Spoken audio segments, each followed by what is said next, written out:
November 24th, 1971. A cold gray afternoon in Portland, Oregon. A man in his mid-40s steps into the airport terminal carrying a briefcase. He looks ordinary, calm, forgettable. He buys a one-way ticket, Northwest Orient Airlines, Flight 305 to Seattle. Name on the ticket, Dan Cooper. No one knows it yet, but this man is about to vanish into history. He takes his seat near the rear of the plane, lights a cigarette, and orders a bourbon and soda. To the flight attendants, he seems polite, even charming. Just another businessman heading home for Thanksgiving.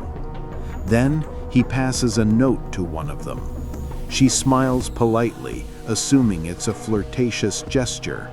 But Cooper leans in and says calmly, "Miss, you'd better read that note. I have a bomb." The note is brief. He demands $200,000 in cash, 4 parachutes, and a fuel truck waiting in Seattle to refuel the aircraft. No panic, no shouting, just firm control.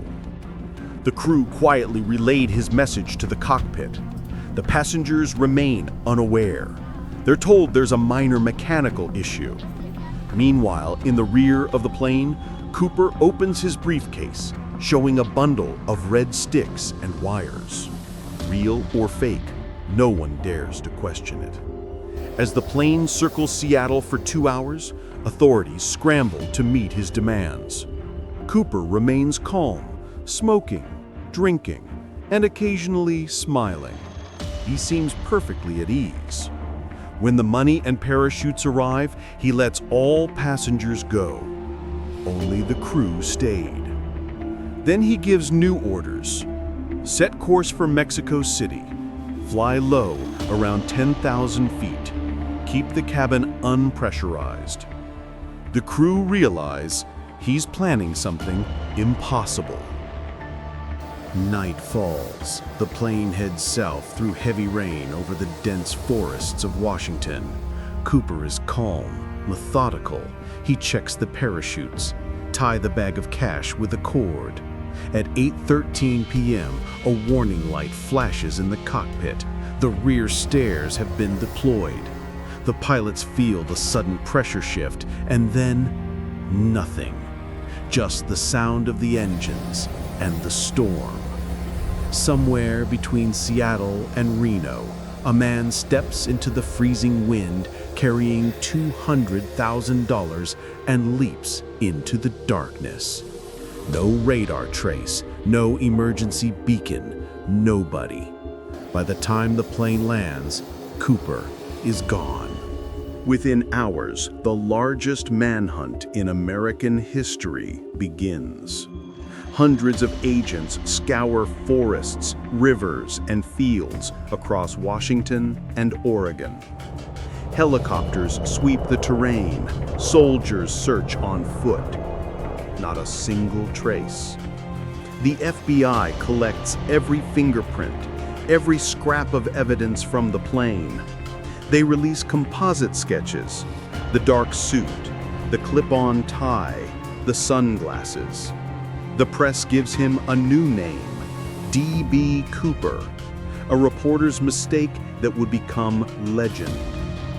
Over the years, thousands of suspects are questioned. Ex-military men, pilots, con artists. None matched the precision, the calm, the mystery of the man on Flight 305. Every clue leads nowhere. And with each dead end, the myth only grows stronger. Who was D.B. Cooper? Some believed he didn't survive the jump, the storm, the altitude, the night too unforgiving. Others were convinced he walked away, disappearing into another life. Names emerged: Dwayne Webber, who whispered a deathbed confession; Richard McCoy, who hijacked a plane in the same way months later; and Robert Rackstraw, a decorated veteran with a shadowy past. Each theory had fragments of truth, but every trail broke apart under the weight of speculation. No confession was certain, no evidence conclusive.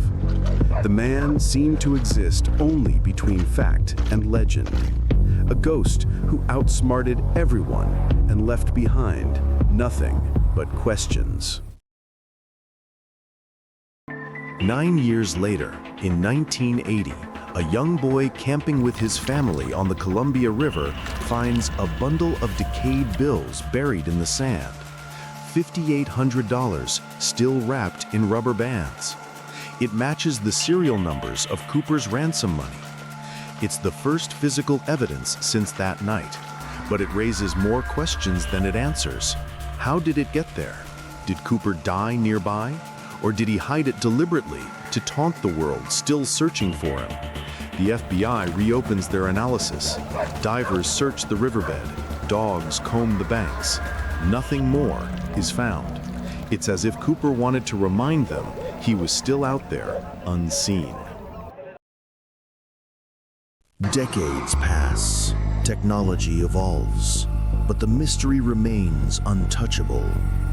DNA tests on Cooper's tie reveal partial genetic material, inconclusive. Amateur sleuths flood the internet with theories. Forums, documentaries, podcasts, all trying to catch a man long gone. The FBI officially closed the case in 2016 after 45 years of searching. They call it Unsolved, but the public refuses to let it die. To some, D.B. Cooper became a symbol, not of crime, but of escape. A man who beat the system, vanished into the wild, and was never caught. More than 50 years have passed since that stormy night. The name D.B. Cooper still echoes in American folklore, not because of the money, not because of the crime, but because of what he represents, mystery itself. He was precise, composed, and untraceable. He stepped into the clouds and became a story that refuses to end. Maybe he died in the woods. Maybe he survived and lived quietly, watching his own legend grow. We'll never know. What we do know is that for one night in 1971, a man looked at the world from 10,000 feet and simply disappeared.